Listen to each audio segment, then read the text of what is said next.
بسم اللہ الرحمن الرحیم۔ السلام علیکم ناظرین، آپ دیکھ رہے ہیں آزادی ڈیجیٹل اور میں ہوں جاوید اقبال ہاشمی۔ آج کی اہم خبروں اور واقعات کے ساتھ ناظرین، آج ہم جوائنٹ عوامی ایکشن کمیٹی کی کوٹلی میں جاری میٹنگ کے حوالے سے بات کریں گے۔ اس کے علاوہ سرکاری ملازمتوں کے لیے قائم کی گئی سلیکشن کمیٹیوں پر جو حکم اتنا جاری ہوا ہے اس کی تفصیل پر بات کریں گے۔ محکمہ ہائر ایجوکیشن سے 27 لیکچرز جو ہیں وہ غیر حاضری کی بنیاد پر فارغ کیے گئے ہیں، اور ایک ملازم جو ہے اس کو انہی میں سے ایک کو جبری ریٹائر کر کے تمام رات دی گئی ہیں۔ پیٹرولیم مصنوعات کی قیمتوں میں اضافے کی وجہ سے مہنگائی میں اچانک اضافہ ہو گیا ہے، جس میں عوام بری طرح پس گئے ہیں۔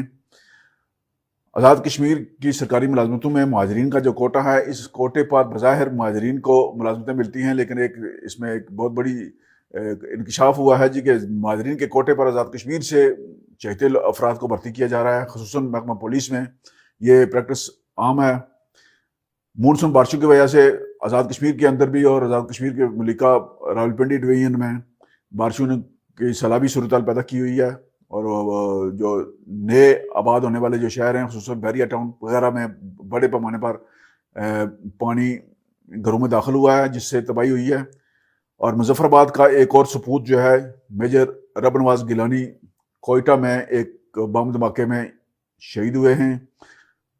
ان سب واقعات پر گفتگو کے لیے ہم شروع کرتے ہیں جوائنٹ عوامی ایکشن کمیٹی کی جو اس وقت کوٹلی میں میٹنگ جاری ہے۔ ہماری اطلاعات کے مطابق جوائنٹ عوامی ایکشن کمیٹی مستقبل قریب میں آئندہ ماہ ایک بار پھر سڑکوں پر آنے کا فیصلہ کرنے والی ہے۔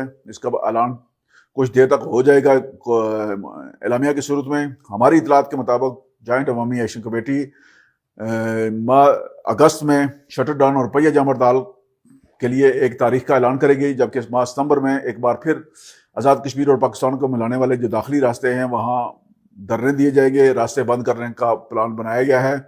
جوائنٹ عوامی ایکشن کمیٹی کیوں مجبور ہوئی ہے اس طرح کے انتہائی قدم اٹھانے پر، جبکہ پہلے بھی وہ شٹر ڈاؤن اور پہیہ جام ہڑتال کر چکے ہیں اور داخلی راستے بند کر کے دھرنے دیے جا چکے ہیں؟ حکومت آزاد کشمیر نے جوائنٹ عوامی ایکشن کمیٹی کے ساتھ ایک تحریری معاہدہ کیا تھا دھرنا ختم کروانے کے لیے، اور اس معاہدے پر عمل درآمد نہیں کیا گیا۔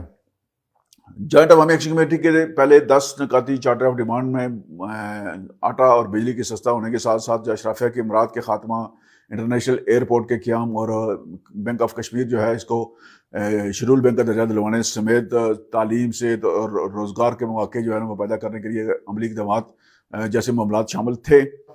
آج کے لیے اتنا ہی، ملتے ہیں آئندہ۔ السلام علیکم۔